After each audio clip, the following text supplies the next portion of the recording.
Hey everyone, and welcome to RTD Sessions, where we shine a light on the vibrant and diverse artists that make Chicago the best place ever for house music lovers.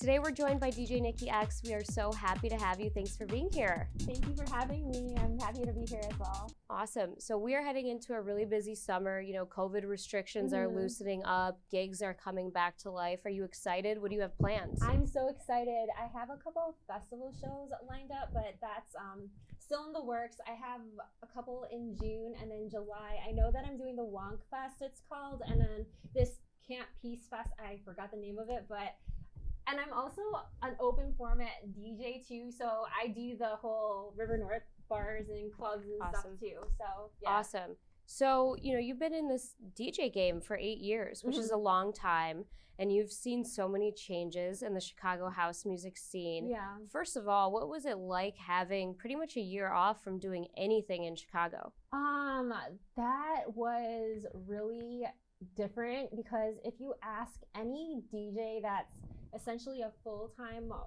DJ in Chicago, they will tell you that 2019 was literally everyone was booked, like every single day it felt like, and that was the pinnacle of just, I guess, DJs DJing in Chicago. Everybody was just slammed, and not only did they have gigs almost every day, but it was back to back. You'd have 3 gigs a day, and again, it was the busiest I've experienced in my years, and I've talked to other DJs that they've ever had, and all of a sudden to just go from that to nothing was like, what? Like, what happened? Totally. So, super yeah. jarring. I mean, Yeah. like you said, a lot of people are doing this full time, multiple gigs a day. How did you keep yourself busy? I produce music too, so I just kept myself busy producing music and then hustling and making music for independent artists on the side. So I did that, and then a couple of gigs here and there. I know that when COVID did start, I was hired to do a professional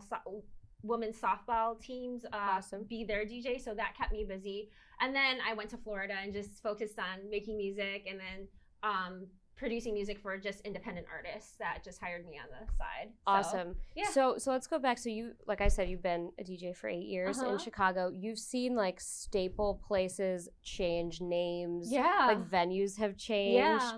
Tell me, I want to know like what your favorite venue that doesn't exist anymore, your favorite place that you've played. I think it was, honestly, I loved American Junkie. Like I did. Oh yeah, like, I forgot about that place. That was my favorite. So I was a resident for their Saturdays, and I did the downstairs, but a couple times on the upstairs, but I love that place. Everybody was just so nice. It was my favorite place to DJ, and it was a free flow. They didn't have restrictions on what to play, and so you could just do your own thing, and the people were awesome. So yeah, that's awesome. You just jogged like a memory I forgot I had. Well, actually just being like hammered there, so I guess that's not a memory.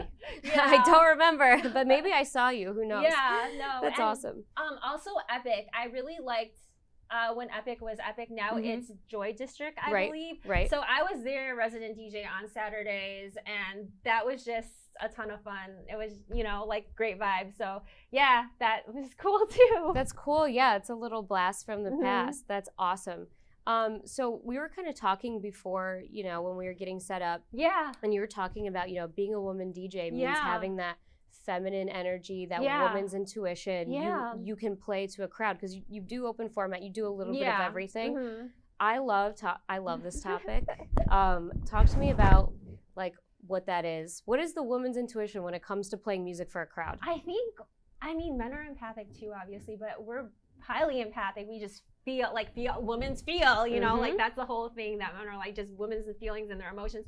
But when you can feel that crowd and you just know, and that vibration, because music is vibration, right? You just know how to match the crowd's vibration to what you're playing in your whole entire set, I think. And even the atmosphere and the ambiance, even if it's not a turn up night or whatever, if you're playing for a rooftop or whatnot, you can feel that energy and match it according to your set, which I think is really cool. That's awesome. Energy. No, that's what makes, I've talked to a lot of, you know, female women DJs over the past month, and they've all kind of said the same thing. Yeah. Like you really do. Like you get a feel for everyone around you, and it's something that you can't ignore.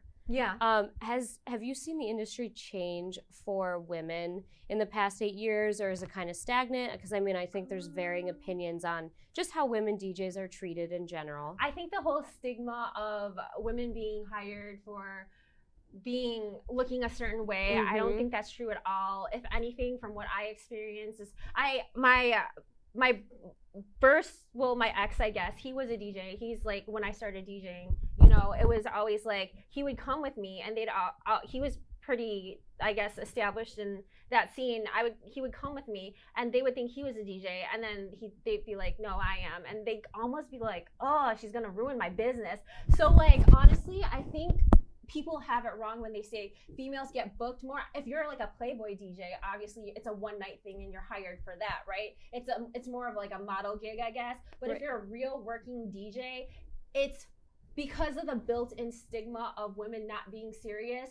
Business owners are business owners. They don't care what you look like at the end of the night. They want to make money. Bottom line is, if they're not making money, they're not staying open, and they're not making a living. So if they have a preconceived notion of women not being able to hold their own, they're always going to have that off-putting, like, I don't know if I really trust this, you know, because at the end of the day, it's about money, it's about business. Right. Well, I think that's a crazy thing, though, that women have to consider. It's like, should I dress myself down so they take me seriously, or should I be myself? Yeah. You know, it's like, it's hard because, you know what, it's that's tricky, because a lot of the women that do dress kind of risque, I guess, it's I don't know why, but their skill level it's not always as great as a person that just comes in that wants to rock a crowd. And maybe they're overcompensating, but that kind of perpetuates that stigma, you know, and you're just like, I want to prove myself, but I also don't want to be that stigma. So you're kind of caught in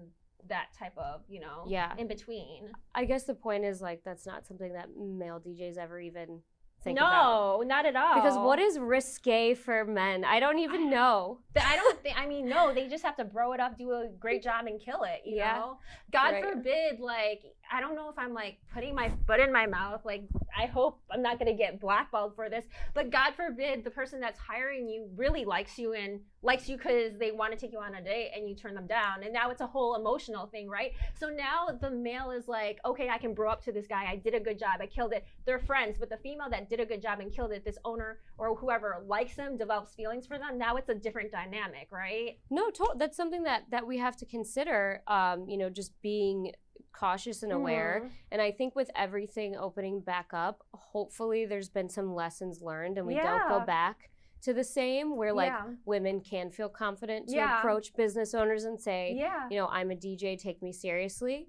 And, you know, people have had a year to create content for their social media pages too. So it's like, hey, here's all the proof. Like, here's how I DJ. Yeah, and I will say that has gotten immensely better. Like, the professionalism in the industry has it's paved its way for a better, you know, just to be more professional for people that are coming in and people that are in it now. It's a lot more professional than what it was in the past, so that's good. Yeah, no, I'm happy to hear that, and there's always room to improve, right? Like you said, you're playing a couple festivals this year. I'm seeing, you know, more female DJs pop up on festival lineups and making it more diverse.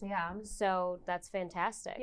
So what are you most excited about this year? Like, I was on a dance floor for the first time the other day, and I was ready to cry. Like, it's so what are you most excited for? I think just getting back in the swing of things and being able to just mingle with people and see people's excitement again. And also, like, because I took a little break making music. I was in a group called Roman Jewels.